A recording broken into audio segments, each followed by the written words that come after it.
What is up, you guys? Welcome back to my channel, and if you're new here, just welcome. My name is Gemma Jade, but today we're going to be talking about Natalia Grace Barnett, or just Natalia Grace. I needed to put a disclaimer on this video, and it says, I did the absolute best I could and spent weeks researching this case to try and get nothing but the facts. However, this case is really nothing but speculation. I'm trying to give an accurate representation of both sides of the story and how both parties feel and why. Keep in mind, though, that again, it's a mystery and nobody but the people involved know the actual facts of this case. I look forward to the discussion in the comments for this one, and the trial hasn't actually taken place yet, so we honestly don't know, and I don't know if we ever will, but it's just such a bizarre mystery. I decided that I just had to cover it. So here we go. Sometime in September or October of 2019, a story hit the media about a couple in Indiana who moved to Canada and left behind their 11-year-old adopted daughter who had severe disabilities, some kind of dwarfism, and they just took off and left her behind. As infuriating as that may sound to you, let's start at the beginning because this case is wild. When Natalia came to the United States from the Ukraine in 2008, she was part of an adoption program. She was 4 years old, and she first went to live with a family that was not the Bennetts. That was not the couple that's being charged with the leaving her behind. She was returned to the orphanage, however, or the group home, for unknown reasons that we still don't really know to this day why they returned her. In 2010, Natalia Grace was adopted by a couple from Indiana named Christine and Michael Barnett. The Barnetts love children, and they thought that 6-year-old Natalia would be the perfect addition to their family. They had 2 sons that were a bit older than Natalia. At the time, Natalia was 6, and they were really excited about welcoming this little girl into their home. She did have dwarfism. She would require a lot of extra care. But the Barnetts didn't care. They were really excited to be able to be helping a child that needed a home. So from the door, the Barnetts were aware that Natalia had some kind of severe form of dwarfism and also really bad scoliosis that affected her bones and made her in constant pain. She would have some trouble walking because of those issues, but other than that, they were told that she would be perfectly fine. Some pain from time to time, and she most likely would have to be carried most places or use a wheelchair.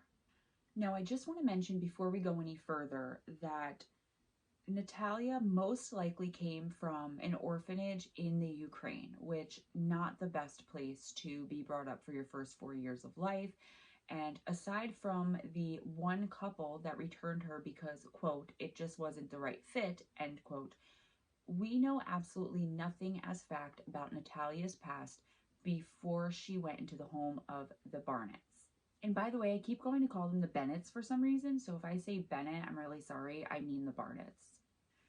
In 2010, at the age of 6, Natalia was adopted by Christine and Michael Barnett, and according to Christine, they were aware that Natalia had not been adopted from and returned from just one family. She had actually been a part of 30 different families who returned her for unknown reasons. Natalia denies this. The adoption agency, the orphanage, they all deny this. But Christine says that it's all in the original paperwork that this girl was returned at least 30 times.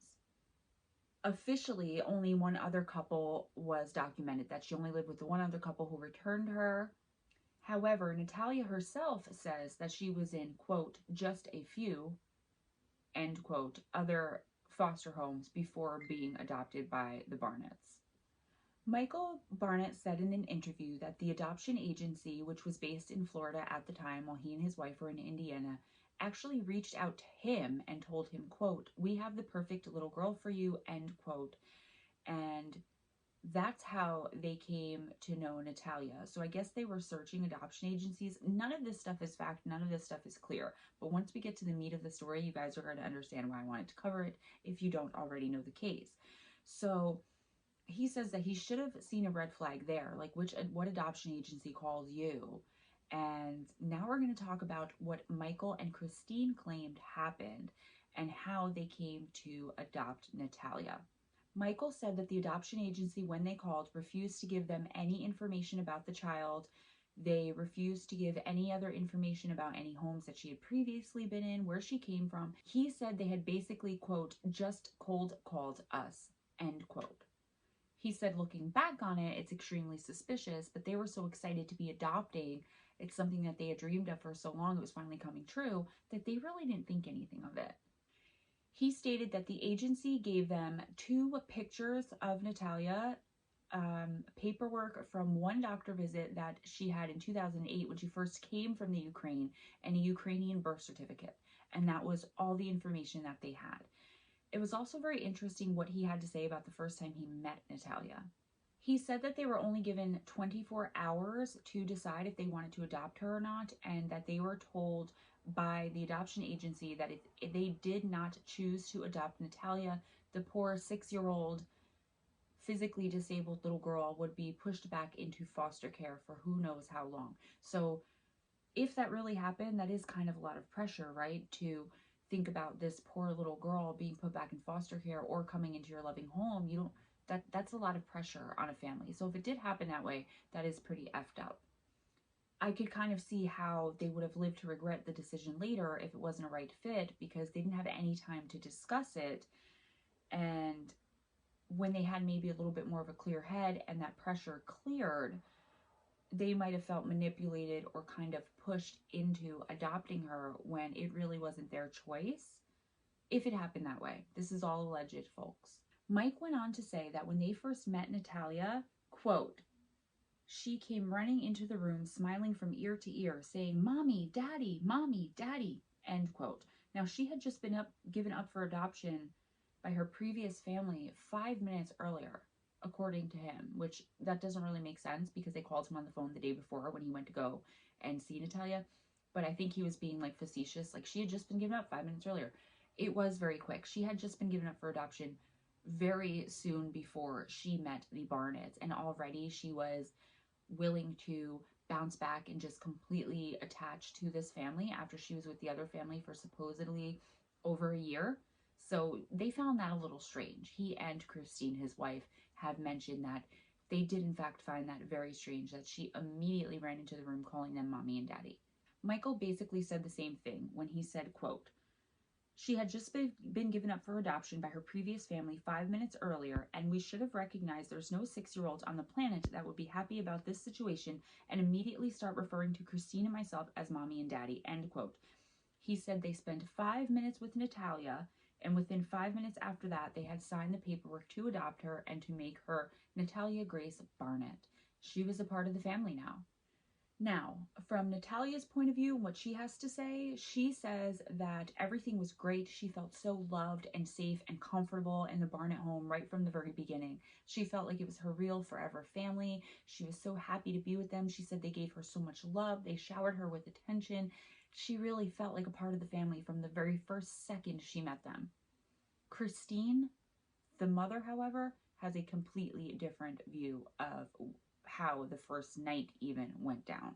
Christine and Mike both state that they started having problems and noticing things that were suspicious with Natalia right from the door. From day one, actually. Their first night when they stayed in the hotel room in Florida before they went back to Indiana.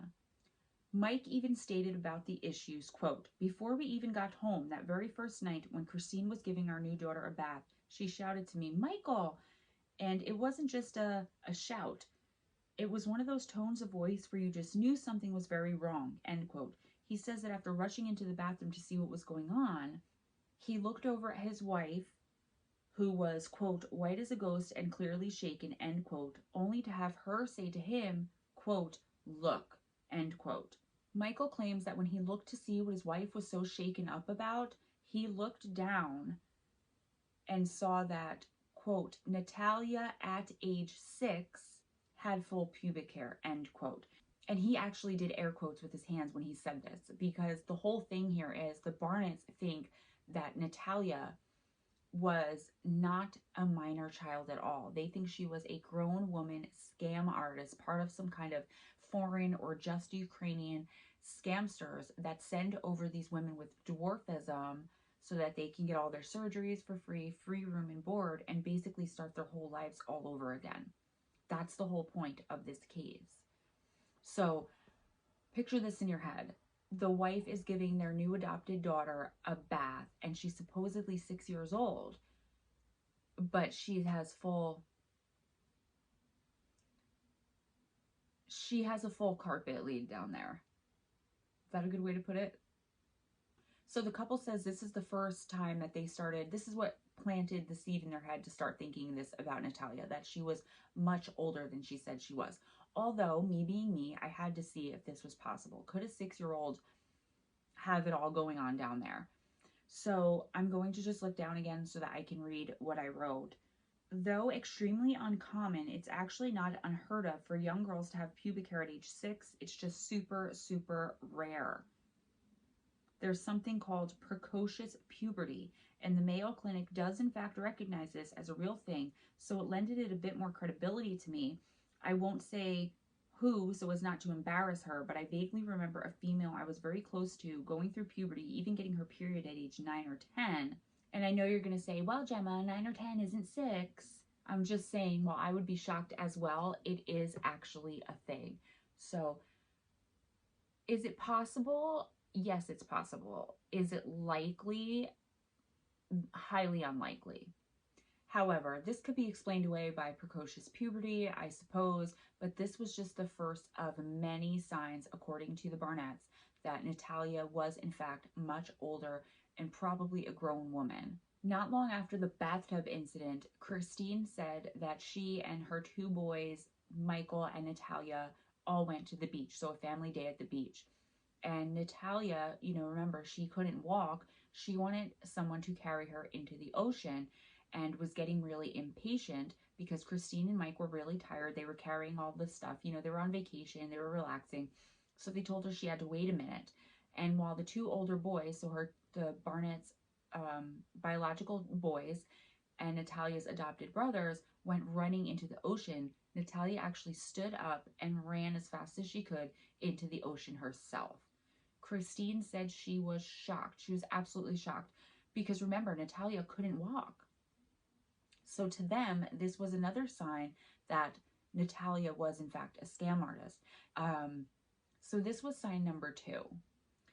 And keep in mind, they said she was running. Like, they used the word running. It's not that she made it to the water somehow or crawled her way over there. She ran into the water. A few of the other things that gave the couple pause was Natalia never wanted to play with young kids. She never wanted to play with toys. She seemed to feel much more comfortable with older teenage children or even adults. Her vocabulary, her vernacular was very adult for a 6-year-old. Some of the things that she was saying, like she said to Christine after some kind of party where there were a lot of kids around, she said something very adult. I didn't quote it, but to the effect of like, wow, I don't know how you handle all these kids. I would need a break or something like that, which, yeah, is a little weird for a 6-year-old to be saying to her mom. The Barnetts also said that they had a really good friend who was Ukrainian and who spoke Ukrainian. And they said that she tried to speak to Natalia in what was supposedly Natalia's native tongue. And Natalia not only couldn't speak a word of Ukrainian, she didn't understand a word in Ukrainian that this friend was saying to her. So another thing was she couldn't speak or understand Ukrainian language when she was supposedly from the Ukraine. Born and raised there up until she was at least 4, and you know how to talk by the time you're 4, right? The couple also claimed that aside from Natalia, them thinking she was an adult scam artist of some kind and trying to find a way to prove it, they said she was a troublemaker too.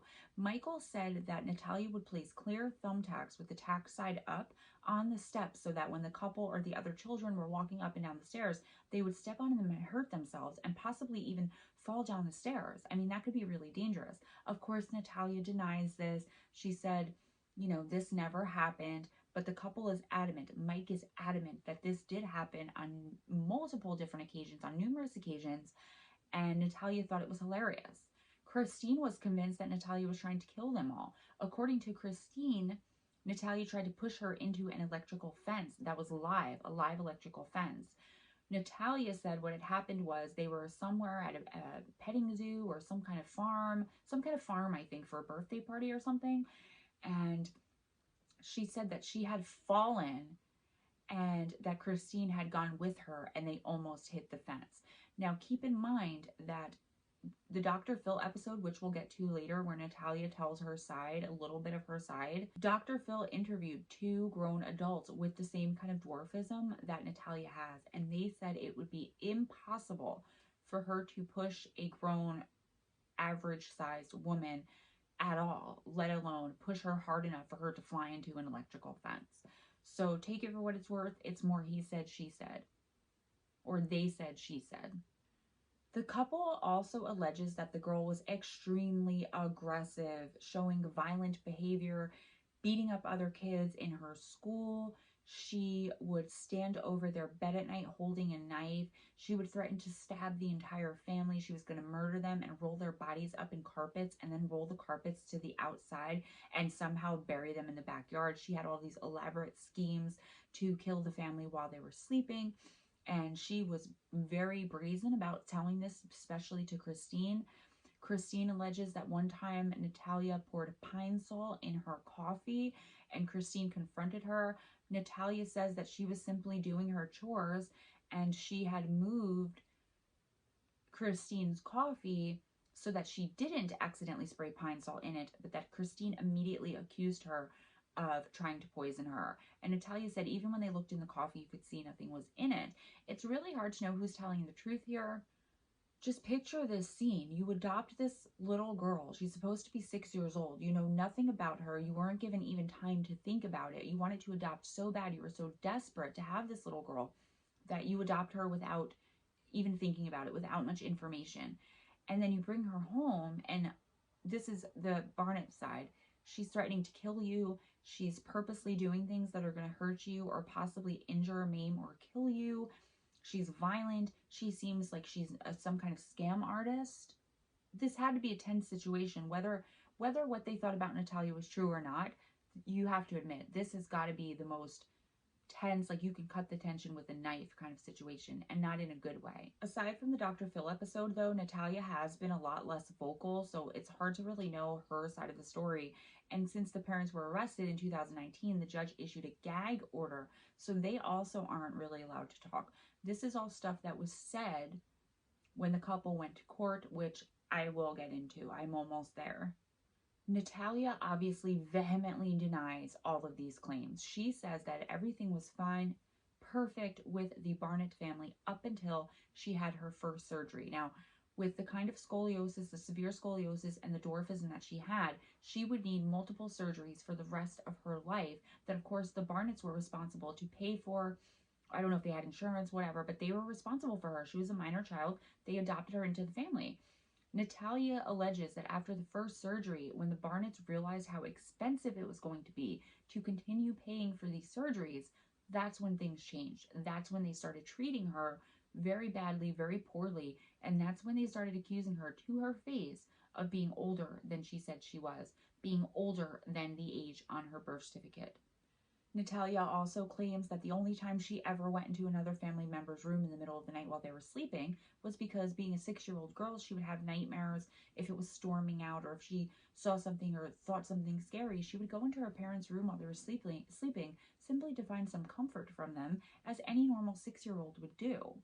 She said whenever she would do this, when she would go into their room for comfort after having a nightmare or just wanting to feel safe with her parents, because she came from an orphanage, she was abandoned, she was given up for adoption. She said she was denied this every time. The Barnetts never gave her any comfort. They yelled at her to go back to her room. She was never allowed to lay with them. They never got up to go into her room to show her nothing was there, like normal parents would do for a scared 6-year-old, for their child.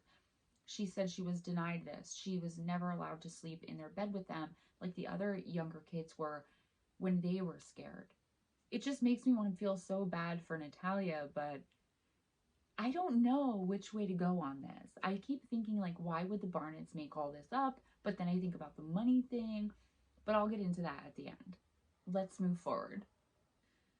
The Barnetts also claim that Natalia would, quote, wipe bodily fluids all over the walls in the house, end quote, that she would jump out of moving vehicles.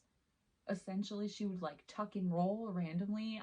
I don't know why she would be doing this. I don't know what kind of bodily fluids they were. Was she urinating? Was she defecating? That's not really fluid, I guess. Was she bleeding because she had a full menstrual cycle, also according to the Barnetts? I don't know. They just said, quote, wipe bodily fluids all over the walls in the house, end quote. Of course, Natalia denies this. She said she did not have a full menstrual cycle. She said Christine, because Natalia had pubic hair, would force her to wear tampons, which caused her to spot, which Christine would then say, look, you do have your period. There's no way you're 6 or 7 or 8 by this time, because they had her from 2010 to 2014, I believe. We'll get into that too, though. I'm just trying to give you guys the deets, the 411, the background info. Sometimes I'm a little long-winded, but I think that's what you guys love about me. I try not to leave anything up for guessing. So about 2 years after they officially adopted Natalia, while she was still living in their home, the couple filed a motion with the county court where they lived in Indiana, to have Natalia's age legally changed on the birth certificate from age 9 to age 22. Yeah, you heard that right. They wanted the birth year changed from 2004 to 1989, which would make Natalia a 22-year-old grown woman and not a 9-year-old minor child. And the judge, after reviewing all of the information, which I'm about to tell you about, actually agreed to do this. And Natalia was legally now 22 years old. I know, it's crazy, right? Which leads me to, like, how are they being charged with neglect for neglecting and leaving behind an 11-year-old to go to Canada when legally Natalia, in that same county, her age was changed so that she was a grown adult? I just don't understand it. I watched another YouTuber's video and she was like, well, even if she was a grown adult, she still had a disability, and the parents, the apartment they left her in, obviously wasn't set up for this disability. No, if she's actually an adult, they don't owe her anything. They don't owe someone who's trying to scam them anything. They don't even owe her what they did do for her, which we'll get into, let alone a hooked up apartment for her disability. Oh yeah, adult posing as a child. Please come into our home and do all these crazy things. And I'm just thinking like the Barnetts right now. And then we'll hook you up and make sure you're taken care of for the rest of your life. To me, that doesn't make sense. This YouTuber really annoys me anyway. She's always talking about things that she doesn't know about, but that's for another time. I just want to correct a quick mistake. The birth certificate was changed from 2003 to 1989, not 2004. How the judge came to his conclusion that he felt Natalia was some kind of adult, whether she was a scam artist or not, he wasn't there to judge. He just was judging whether or not her age on her birth certificate could be changed, which he did.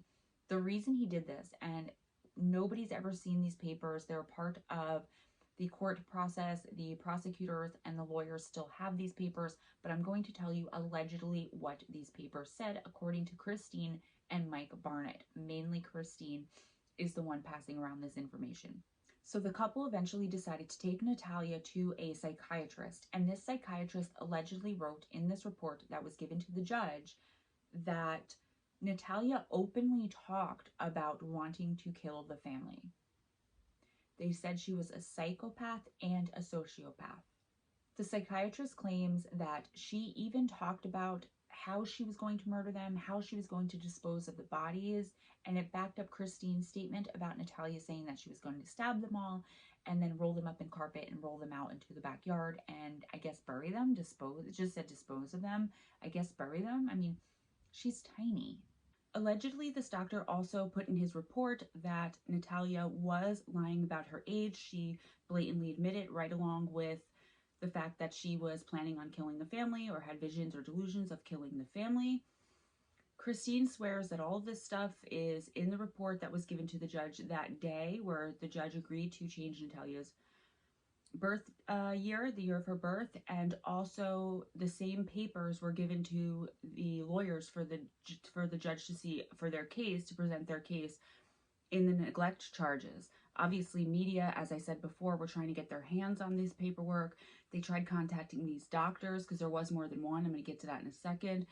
The media, of course, was trying to get in touch with these doctors, but it would violate patient-doctor confidentiality, right? So nobody's ever actually seen these except the Barnetts, their lawyers, the judges, you know, all those people. The doctor also gave his professional opinion that Natalia's birth certificate was a fraud. I don't know how he's a professional in birth certificates, but I don't know. That's what my information says. See, Natalia wasn't taken to just see one doctor. She was taken to see a whole team of doctors, psychiatrists, psychologists, dentists, general practitioners, and supposedly they all came to the conclusion that Natalia was, quote, well over 18, end quote, and had been for a very long time. The dentist examined her teeth. The general practitioner just examined her bones in general. I don't know the exact science of it, but collectively, these doctors came to the conclusion that Natalia was faking her age, that she was much older. This was not a case of precocious puberty, that obviously she was a fraud, and that the Barnetts had every right to be angry and to be suspicious and to have her birth year changed. So that's how they led into going to court to ask the judge to do that, and the judge did do it. So legally, Natalia was now a 22-year-old woman, which brings me right back full circle to how they're being charged with neglect. And the reason I keep bringing that up is because I don't know the answer. Like, we don't end with an answer here. This is still going on. Michael claimed the main reason he and his wife wanted Natalia's birth year changed was not because of anything having to do with not wanting her. It was because they were concerned about the family. If they had an adult con artist woman living in the home, sure, but also they wanted to admit Natalia into a psychiatric hospital, and apparently you can't do that, or it's different when someone's a juvenile. I'm not really sure how that works. But if they had legal guardianship of her and they can prove all this, that she was lying about her age and all these things, they could get her the help that she needs. So they were just trying to help her by doing this. Had nothing to do with the fact they didn't want to pay for her surgeries. They said that's ludicrous. Had nothing to do with anything except the well-being of their family, their biological children, and themselves, and Natalia. They wanted to help her. Anyways, most likely because of some kind of local exposure, I don't know if it's media exposure, this story getting out, at least locally, the local police department decided to start an investigation into the adoption agency where Natalia came from, and they contacted ICE and the FBI.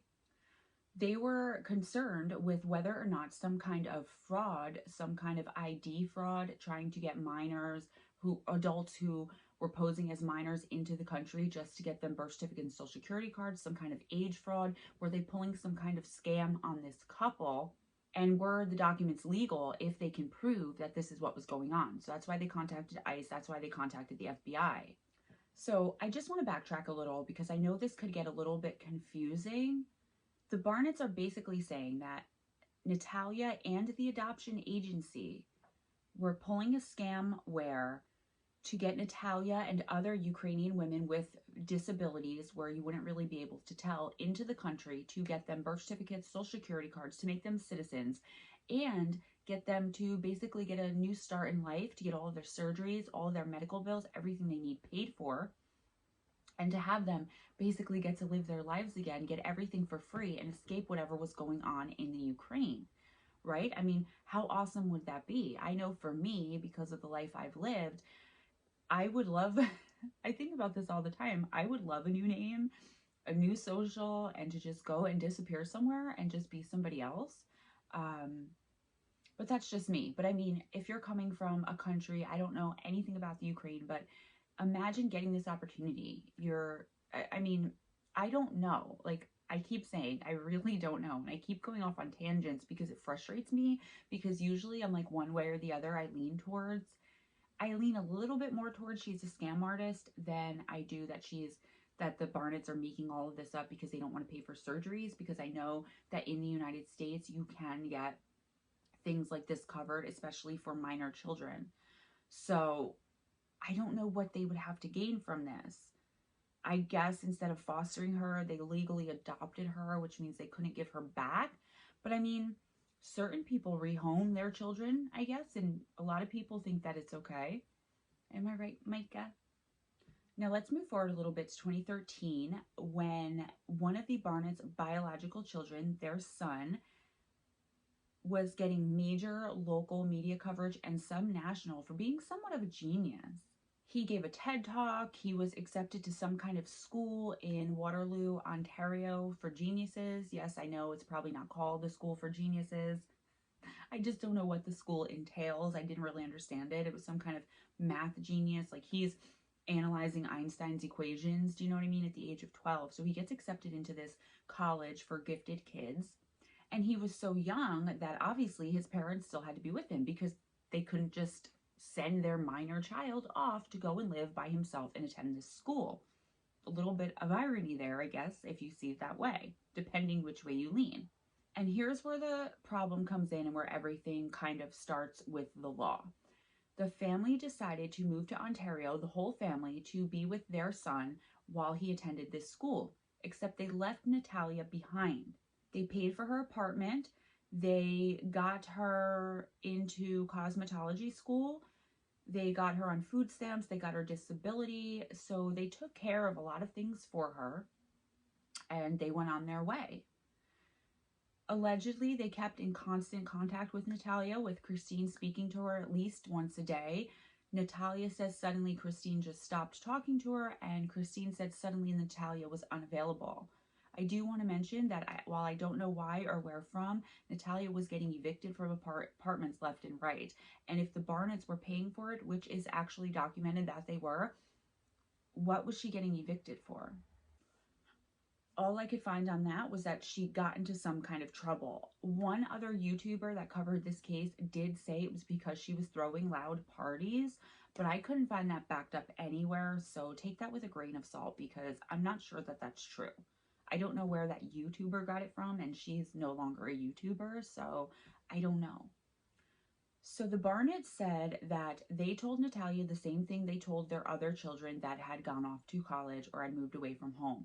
They were only going to be paying her room and board and for her whatever she needed for a certain period of time. So Natalia had to go to this cosmetology school and really start and try to get a career or at least get a job and make something of herself because they were not going to be paying for her forever. She had so and so amount of time, and again, I don't know how much time this was.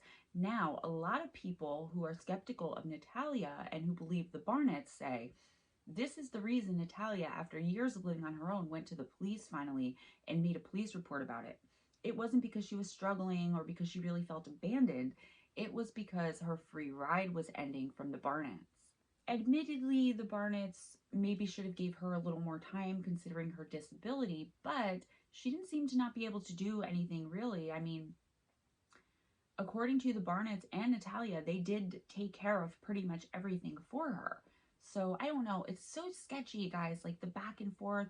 I was hoping that by the time I covered this, something would have been done, but COVID kind of put a stop to everything that was supposed to come up in this case, and I'll talk about that too. We're hitting the home stretch here, guys.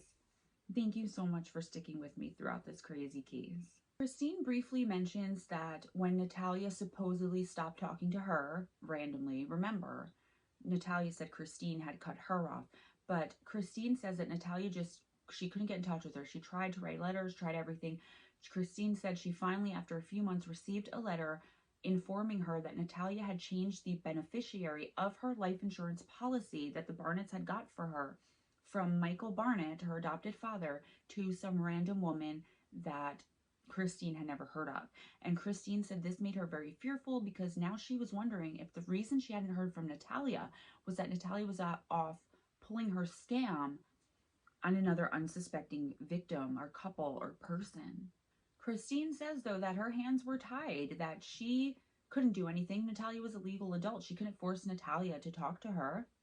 I mean, legally she was. Her birth certificate said that she was, by this time, I think maybe 25 years old.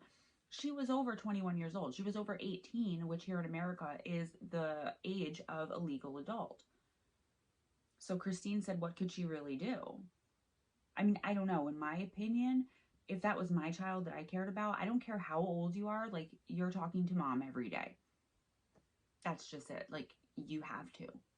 In 2014, when Natalia went to the local police, she told them that her adoptive parents had just taken off to Canada with the rest of the family, left her all alone, living in an apartment, and just stopped talking to her altogether. She had no idea what to do. She was helpless. She had no income coming in. She had gotten evicted from another apartment for failure to pay rent. I guess the time limit had passed that the Barnetts said they would be paying for her. What it sounds like to me, and this is just speculation, is that the Barnetts waited that last year that they told her, like, we're only paying for a year. And then once that year was up, they were like, meh, on your own. I don't know if that's true, but that's what it sounds like to me in my head. So anyway, once this happened, Natalia went to the police. She said that she had been abandoned. Her family took off to Canada. She didn't know where to go. She didn't know what to do. Obviously, she was disabled. She had been living on her own for years at this point. I don't understand why she didn't go to the police sooner, if it didn't have to do with the fact that she was pissed off or angry or upset or sad or whatever that the Barnett stopped paying for her room and board. She got evicted again for not paying her rent, and some of her neighbors felt bad for her, paid the landlord, and got her let back into this apartment. It's actually unclear what happened from 2014 when Natalia made the report until 2019 where the warrant was issued. What was that investigation? We don't know, because as soon as it started, a gag order was issued on the Barnetts and anyone else involved with the case except Natalia. Natalia wasn't put on the gag order until a couple days after she did Dr. Phil. So that's why there's a Dr. Phil episode with Natalia, but the Barnetts were not able to come and give their side of it. But here's what I do know happened from 2014 when Natalia went to the police to 2019 when the Barnetts, the warrant was issued and they turned themselves in. And it's not much. I know that Natalia, as I just and previously stated, was evicted from multiple apartments, and that at least one time it was for failure to pay rent and she was evicted, and her neighbors, feeling bad for her, paid the landlord to help her get back into the house. Sorry if that's repetitive, but this is the way I have it in my notes. In 2016, Natalia started attending a school called the Excel Center, which is basically just a tuition-free high school for adults. And sometime right after she started attending the Excel Center, when she started attending this school, she met another family that took her in. I don't know how she met this family. It was unclear. They had 5 other children of their own. They felt bad for Natalia. They took her in. They're the ones that were with Natalia when she did the Dr. Phil interview. So let's go over a little bit of that. I obviously can't put in clips because Mr. McGraw will copyright strike my butt, and I really don't need that right now. The couple that ended up taking Natalia in's names were Antoine and Cynthia Mann. Antoine was a pastor and Cynthia was a homemaker, as she had the 5 other children to take care of.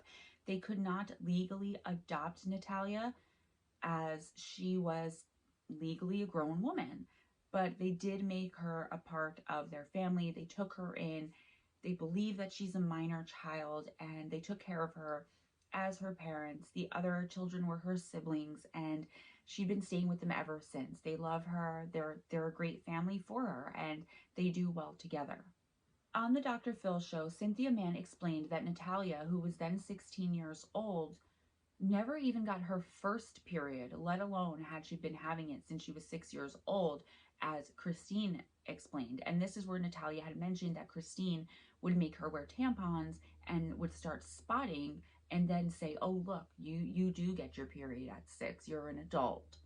The Manns also said that Natalia had been living with them for quite some time, and she's never been violent. She doesn't even raise her voice. They said she's a quiet and kind of introverted kid.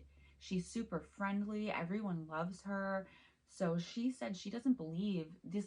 Both of them said they don't believe in anything the Barnetts are saying. They said the Barnetts, in their opinion, were just trying to get out of the responsibility of the little girl they adopted because she had too many health problems for them to deal with.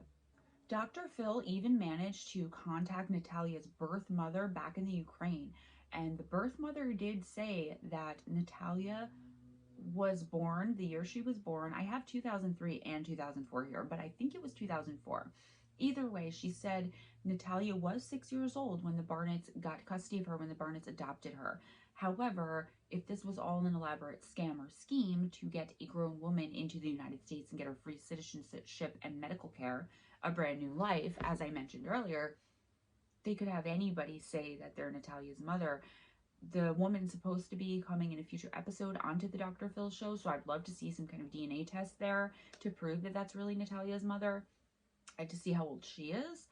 But again, I think COVID kind of stunted this whole situation. And again, I'm going to keep you updated as it goes. Cynthia Mann said with her husband being a pastor, Natalia had come to her attention from some couple or some family that had known Natalia and knew that she was living on her own. And Cynthia said that the woman or whoever it was, I believe she said the woman called her and was like, look, there's this little girl that's been abandoned, living in this apartment, living all by herself, going to this school, and I know she's not an adult. So Cynthia said when she first met Natalia and she spoke to Natalia and asked her if she was a grown adult, if she was such and such age, 24 or 25 at the time, Natalia would say, yes, I am. But Cynthia said she just knew and could tell that Natalia was lying because she had been told to lie and had promised she would lie about her age. Cynthia, the Manns, believe that the Barnetts were actually grooming Natalia in such a way that to make her really believe that she was a grown adult so that they wouldn't have to be responsible for her anymore and they wouldn't have to be held accountable, my favorite words, for abandoning her and running off to Canada with their biological children. When the Manns did petition the court to become Natalia's legal guardians, I mean, like I said, they couldn't because Natalia was legally an adult, but also these are foreign birth records, adoption records are sealed, and the Barnetts would not give up anything. Like foreign records, I mean, it was just, I mean, I don't understand how Dr. Phil McGraw was able to contact a birth mother but couldn't help them in some way with this. So anyway, they, as I stated before, they just decided she was part of the family. Opinion is so split on this. With some people think Natalia was just an innocent little girl who got thrown away because the Barnetts were afraid that the money it would cost to upkeep her with her surgeries and everything she would need throughout her life and her childhood would cost so much money, it would take the focus away from being able to pay for whatever they need to pay for their genius son, like for the school and for their new place in Canada, with other people thinking that this was some kind of scam. Remember, the adoption agency is under investigation for sending grown women with physical limitations and disabilities, where nobody would be able to know any better just by looking at them, to the United States and setting them up as minor children. I don't know of any other specific cases, but I do know that they are being investigated by the local police there in Indiana, the FBI, and ICE. So something's going on there. I just wish we had more information. Honestly, I didn't want to say what I thought, but I'm leaning more towards the fact, and a lot of people think this, that Natalia is a highly skilled con artist, and I believe she's much older than actually her new birth certificate even states. But that's just my opinion, guys. I could always be wrong. There is some of the information that makes me feel like I am wrong. But I mean, I don't know. Why would the Barnetts make this up? Again, they could have had medical insurance pay for all of these things. So what did they have to gain? They just decided they didn't like her. So then again, I don't know, because on the other hand, they could have just decided they didn't like her. They only had 5 minutes of meeting her, a 24-hour period to make a decision on whether or not to adopt her. And honestly, they were stupid for doing that. Especially if they thought right from the door it was sus that she came right in calling them mommy after being sent back by another foster home. Even if it was just one or if it was up to 30, as Christine claims. I just, see what I mean? Now I'm like, I don't know if I believe that she was an adult con artist. I don't know. And like I said, opinion really is split on this one. As far as I can tell, while writing this script, from all the research and information that I do have, most of it's he said, they said, like I said, she said, they said, highly speculative, nothing based in fact, because all the paperwork that has all the facts on it is supposedly involved in this gag order in with this team of lawyers with the court case against the Barnetts. The Barnetts are saying they really did think that Natalia was a grown woman who should have been capable after how they set her up and all the financial and everything else that they had given her, all the financial help, all the other help they'd gotten her set up with, should have been able to live on her own. They did not feel like they were abandoning a child, especially, and I brought it up like 10 times already, because legally she was an adult, whether she was or not. The judge believed whatever information he had in front of him from all of these doctors or from whoever enough to state that he felt she was a con artist, she was a grown woman, and to change her birth certificate legally. So you got to wonder, did they really feel? I mean, legally, I don't see how they're being held accountable. The original trial date was supposed to be back in January of this year of 2020. It's now November and there's no new information, probably due to COVID. I know that didn't come and everything didn't start shutting down until the end of March, beginning of April, but court dates and trial dates get rescheduled all the time. So who knows if it would have happened already if it wasn't for COVID. I know that the Barnetts turned themselves in very quickly after realizing there was a warrant for their arrest in 2019 in September or October, and they bailed out pretty much like the next day, and they're still awaiting trial. I don't know what the outcome's supposed to be of this trial. Are they supposed to owe Natalia something? Is Natalia's birth certificate going to go back to stating the year that she claims, the orphanage claims, and her birth mother claim that she was born? I just don't know, guys, but I told you this was a wild ride. I'm dying to know what you think. Let me know in the comments. I don't know if you noticed, but about halfway through, some of the continuity may have changed a little bit. This is the next day from when I started filming this. I filmed about the first half hour or so, the first 24, 25 minutes, and then I got interrupted for the entire day. So I put on the same t-shirt. I tried to set everything up the way it was. I got my hair pretty much the same.